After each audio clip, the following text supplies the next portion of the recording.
Hello guys, my name is Preeti. कैसे हैं आप सभी? I hope you all are fine. Today we discuss topic laws of reflection. This is very important topic specially for class 10th। Let start. जो हमारे laws of reflection होते हैं वो हमारे टू होते हैं।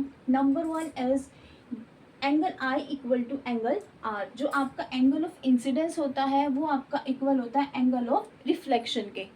सेकेंड वन इज दैट जो आपकी इंसिडेंट रे होती है, रिफ्रेक्टेड रे होती है और जो आपका नॉर्मल होता है, वो तीनों आपके क्या करने चाहिए, सेम प्लेन के अंदर लाई करने चाहिए। इन्होंने क्या कहा, बिल्कुल सिंपल है। क्या कि जो आपके लॉज ऑफ रिफ्लेक्शन होते हैं वो क्या होते हैं, आपके टू होते हैं। Number one is angle I equal to angle R, और सेकंड वन क्या है आपका, जो आपका एंगल, जो आपका आई है, जो आपका आर है, जो आपका एन है, वो सभी क्या होने चाहिए, आपके एक ही प्लेन के अंदर लाई करने चाहिए। अब हमें ये पता होना चाहिए जो आपका आई है, आर है, एन है, ये सब क्या होते हैं। चलो देखते हैं।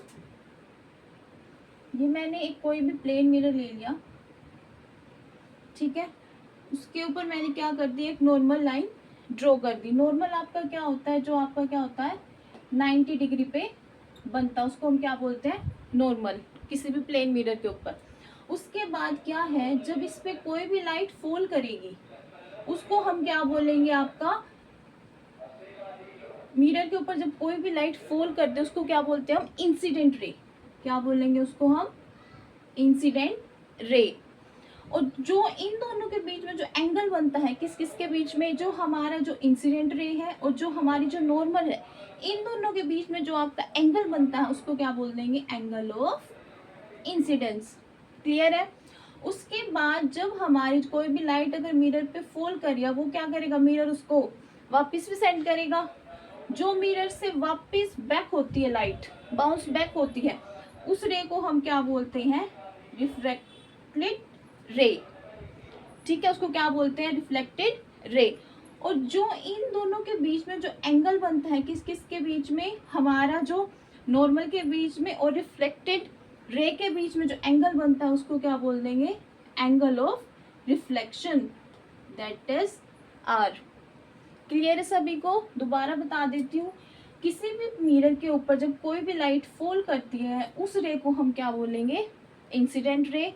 जो रे बाउंस बैक होके किसी भी मिरर से जाती है उसको क्या बोल देंगे, रिफ्लेक्टेड रे। ठीक है। और जो हमारे बीच में जो लाइन ड्रॉ होती है वो क्या होती है, नॉर्मल, जो क्या होती है 90 डिग्री पे बनती है। और जो एंगल इन तीनों के बीच में होता है, सबसे पहले किस किस के बीच में बताया मैंने, जो आपका नॉर्मल और इंसिडेंट के बीच में बनता है वो क्या होता है, आपका एंगल ऑफ इंसिडेंस। और जो एंगल आपका नॉर्मल और रिफ्लेक्टेड के बीच में बनता है उसको क्या बोल देंगे, एंगल आर। तो यही आपके क्या थे, लॉज ऑफ रिफ्लेक्शन थे। क्या, जो आपका एंगल है, एंगल आई है, और जो एंगल आर है, वो दोनों क्या होने चाहिए, आपके हमेशा इक्वल होने चाहिए। ठीक है, आपको डायग्राम से भी दिख रहा है।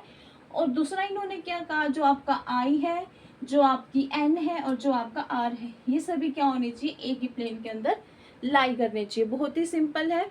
आई होप आपको समझ आया होगा। अगर आपको इसमें कुछ भी डाउट है तो आप मुझे कमेंट करके कमेंट सेक्शन में पूछ सकते हैं।